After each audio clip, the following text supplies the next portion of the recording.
为初一开始，美国实施上新对等关税，包括咱台湾在内，大部分的国家使用原底关税搁加起来的方式，嘛引起众人的关注。因为咱台湾销去美国的产品，新的关税恐惊会超过20%，而且会造成严重的冲击。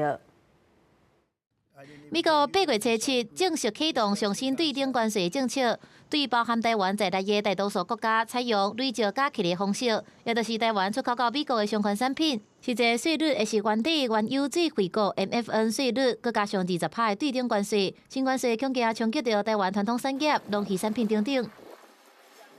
当然会啊，他们增加28%的成本出来啊。 美国市场就会比较减少一些吧，那其他的地方的市场就尽量争取吧，少数的受到影响吧。我们主要是出口到东南亚，再加工成品到美国去啊。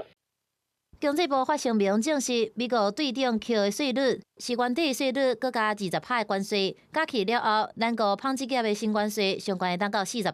脚踏车整车出口也可能超过30%，工具机产品新关税共要25%。 另外，原底零关税部分农渔产品也可能扣20%的税率。对此，经济学者认为讲，台湾传统产业应该引入数位科技转型，提升市场的竞争力，会当考虑把工厂刷到出口的国家，降低生产的成本，分散风险。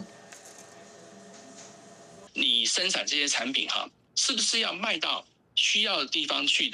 去盖一个加工厂？你这样子才会。 在全球贸易中间汇率风险你都可以做闪避的动作。因那科技产品的部分，虽然美国宣布半导体关税是100%，但是若伫美国设厂会当唔免扣，因为台积电已经伫美国投资，业界认为是可能会唔免扣。因那行政院经贸办是强调，咱的谈判团队会继续甲美国协商，争取更较合理的对等关税税率。公司新闻采访报道。